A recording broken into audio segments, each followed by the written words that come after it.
Hello everyone, this is James from Tin Robot Games, and today I'm going to show you how to play Queen of Scots, the card game. Resistance to fun is futile.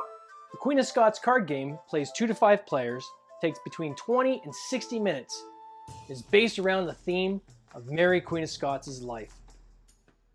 Each player can gather points by matching sets of cards, placing them on the table, and counting them towards their score. First person to 1,000 wins the game. So let's get started. Take note of the point value on each of the cards, as indicated in the bottom right hand corner.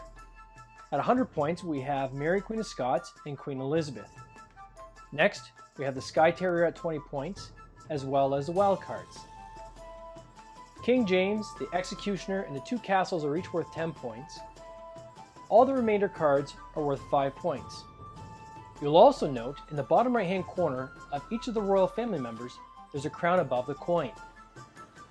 This is a quick reference to let you know which cards are actually part of the royal family. Additionally, the reference cards that come with the game also indicate which members are part of the royal family. Take these 4 cards out of the deck and use them as reference before you play the game. The mechanics of the game are as follows. You need to make sets throughout the game. Cards in your hand are not part of sets. To form a set, place 3 or more of the same card on the table on your side of the board. In this case, with this particular hand, we have 3 John Knocks that can be placed down on the board to score. I also have 2 Executioner cards which I can place down with a wild card.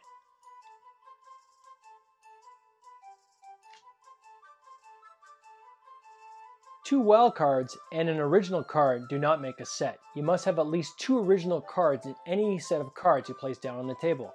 In this case, 2 wild cards and the Executioner would not be valid. At any time during your turn, you may add to a set you already have on the table. Wild cards can be added to any set, and multiple wild cards can be added to the same set. Finally, the royal family are the only exception to placing sets down. With the royal family, you can mix and match amongst the cards. In this case, you could put down the 2 queens and King James. Another combination could potentially be 2 King James and 1 of the queens. Alternatively, you may place a wild card down with any 2 originals of the royal family. We're now ready to go through a mock hand. To start the game, choose a player to deal the cards. Deal 11 cards to each player.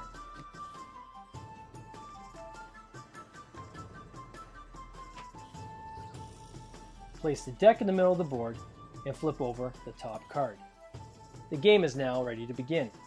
After this round, the deal moves to the left and to the left of that person, and so on and so forth in a clockwise motion. Likewise, turn order goes in a clockwise motion, beginning with the person immediately to the left of the dealer. Let's flip these cards over to see what each player has. Since I dealt, my opponent goes first. At the beginning of your turn, you must pick up a card either from the top of the deck or from the discard pile. If you pick up the card from the discard pile, you must take the entire pile. In order to pick up from the discard pile, you must have 2 versions of that card in your hand, not including wild cards. Since my opponent does not have any Nicholas Throckmorton cards, they must pick up from the top of the deck.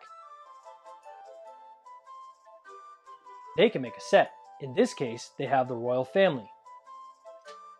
To claim the points at the end of the round, they must have this set in front of them on the table. They must now discard a card.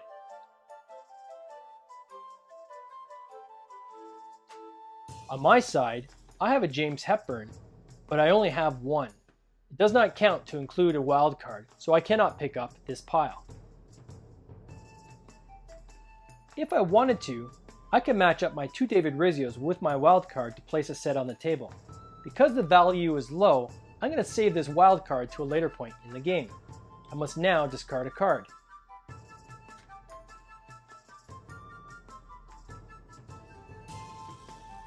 I've picked up the Skye Terrier. Since it's worth 20 points, I'm going to match it up with my wild card to create a set.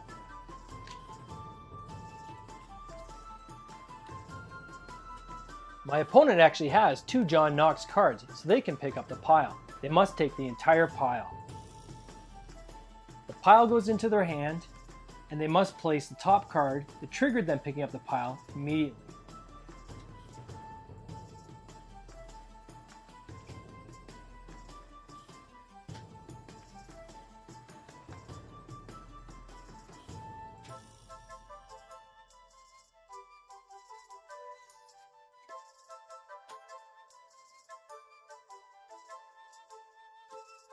They've picked up James Hepburn, which they can match with their other 2 cards and form a set.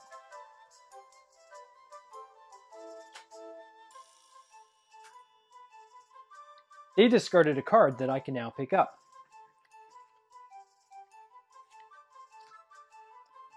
I place a set down immediately that I've just picked up.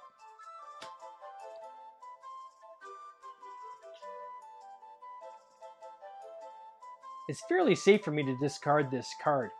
Since they already have a set on the table, it is highly unlikely that they may have 2 cards still in their hand that would allow them to pick up that pile. It's not impossible, but it is unlikely.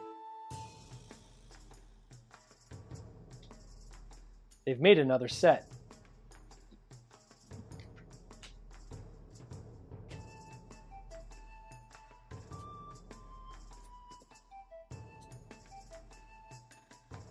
I can pick up the pile again.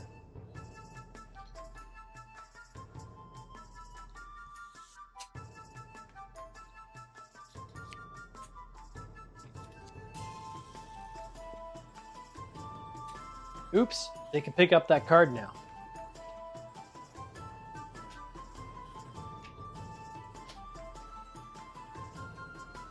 Looks like I can pick up the pile again.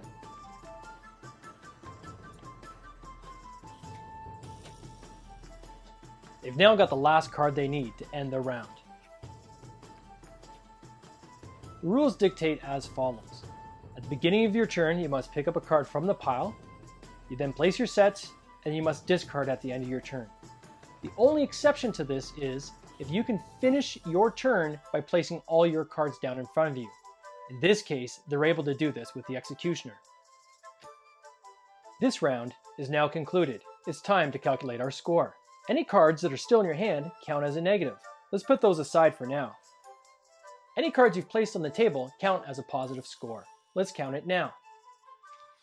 I have 20, 40, 60, 5, 70, 75, 80, 85, 90, 95, 100, 105. Counting using the coins that are indicated in the bottom right hand corner. In my hand, I have 20, 40, 5, 50, 55, 60, 65, 70. 105 to the positive, 70 to the negative. My score, therefore, is 35. Let's see how my opponent did. Wow, my opponent really did well this hand. Let's count their score. 100, 20, 30, 40, 50, 60, 70, 80, 90, 210, 20, 5, 30, 35, 40, 45, 50. My opponent's got 250. Grab a piece of paper and write your scores down. It's time to shuffle the cards. Now let my opponent deal to me. This is the last rule to make note of. What happens when a wild card is turned up? Whether a wild card is turned up or a player decides to discard one, the rules are the same. You must have 2 wild cards in your hand to pick it up. In my case, I do have 2 cards to pick it up. In order to pick up a wild card, first take your 2 wild cards, show the other player that you have them, which allows you to pick that card up. I now pick up that wild card, but I must play it immediately. I can either play it with a set, in this case Fotheringhay Castle, or if I didn't have a set, but I did have the 2 crown jewels, I could put it down with those. I have a set of Fotheringhay Castles, so I could choose to play it with that. Or, if I didn't have any cards to match it with, I could put the 2 wild cards I used to pick it up down with it. Either way, that card must go on the table immediately. This is the last rule to remember. Continue playing rounds back and forth, taking turns dealing, until one player reaches 1,000. If two players reach 1,000 on the same turn, the player with the higher score wins. So there you have it. That's Queen of Scots, the card game. I hope you enjoy playing this game as much as I have my entire life. I learned this game from my grandmother, and she in turn learned it from her parents. If you like this video or any of the other videos on our channel, please hit the like button down below. If you're new to the channel, hit the subscribe button. For more videos on Mary Queen of Scots' life and how this whole card game came together, please check out some of the other videos on our channel. Once again, this is James from Tin Robot Games. Resistance to fun is futile.